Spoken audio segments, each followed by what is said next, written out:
Alright, in this video I want to explain how you change your alignment if the radius isn't what you wanted, or if you want to adjust the radius to something specific. The first thing I do want to talk about is I'm going to show you how to label your radius. If you go up to annotate, you can take and you can add labels this way. You can go to alignment and add multiple segments. Another option is everything can be a tool ribbon, or a ribbon will pop up as soon as you click on the alignment. Notice up here at the top, now you have a little ribbon that says alignment road, and you can adjust everything on this roadway based off of this ribbon. So I'm going to go over here and go add labels. I'm going to add it as a multiple segment. Okay, so I click on multiple segment and I select the alignment that I just created. Now what it does, it actually tells you as you're going from the beginning point all the way to the end point what your distances and your bearings are.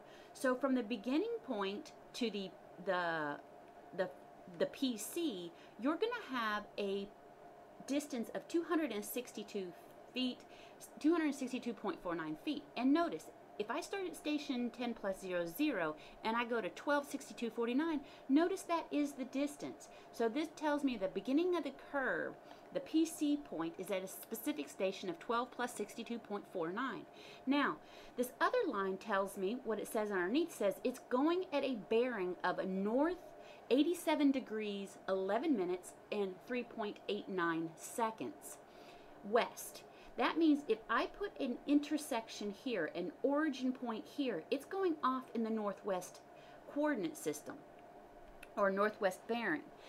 I also want you to be aware of, it also labels out the radius. So this radius is 133.58 with a total length of 245.47 and a delta. The delta is the angle of intersection. Remember what the angle of intersection is if I'm going out this direction, I continue on that path and then turn this angle here, that is my I, my intersection angle.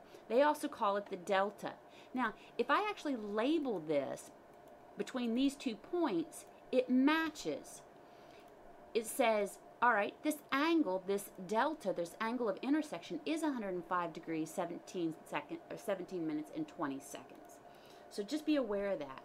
It's the same up here, is if I did an angle between these two.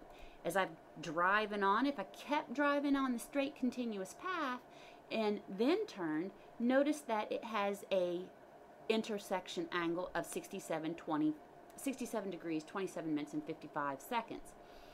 The difference between here is actually where it says, this one says 54 and this one says 55, is a rounding error. I don't have enough decimal places in my bearings.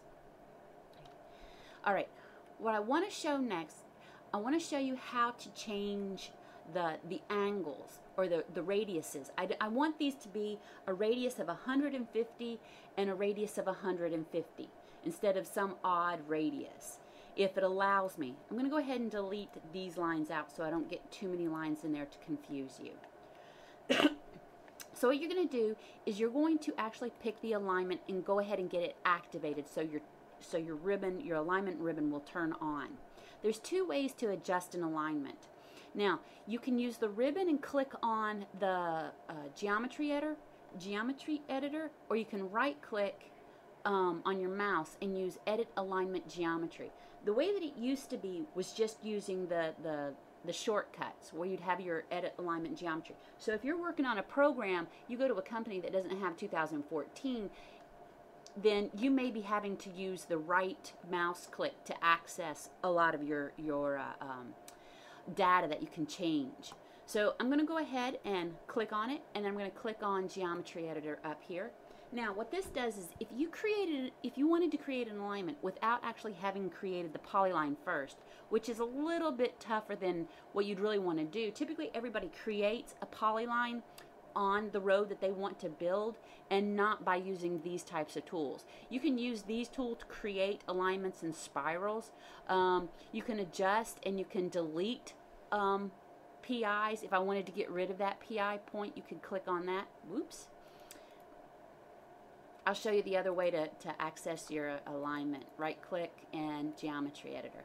Same toolbar pops up. Now, what we're interested in, these are other options to adjust your alignment. But what we're interested in is adjusting our alignment based on the, what it's called is, if you hover over the top of it, the alignment grid view. What it does is it tells you, I'm going to move this down a little bit. What it tells you is all the information based on your alignment. The first segment, 1, is a line, and it has a length of 262. Now, what you can do is, I told you that I wanted to adjust this radius. You can actually come in here and type in 150, and it'll automatically adjust everything. It adjusts the PC point, the PT point, all of that. Now, here's another option. If you were just eyeballing it, if you were just starting out and you're like, okay, do I really want it a smaller radius point or do I really want a bigger radius point? You can adjust all of these by just pulling on the points. So I'm going to change it back up here, and I'm going to say I want that to actually be 150. So I'm going to delete that and go 150. You can even change, when you click on this, you can even change these points where you want those located. So the option in Civil 3D allows you to do so many things. So remember, to be able to access and change your alignment, you click on the alignment and get your ribbon bar activated. Click on Geometry Editor and then come over to the Alignment Grid View. The Alignment Grid View allows you to adjust all of this information. Okay?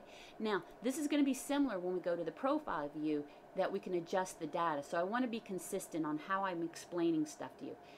Information that also is available is, here's the intersection angle. It also has the chord length and the degree of curvature. All right, so that's how you can adjust and label your information. Now, if you didn't like the label sitting there, I want to show you this also. This here will actually rotate so you can move the data. If you don't want it attached to the alignment, literally on the line, you can pull the plus sign and actually bring it out to make it look nicer.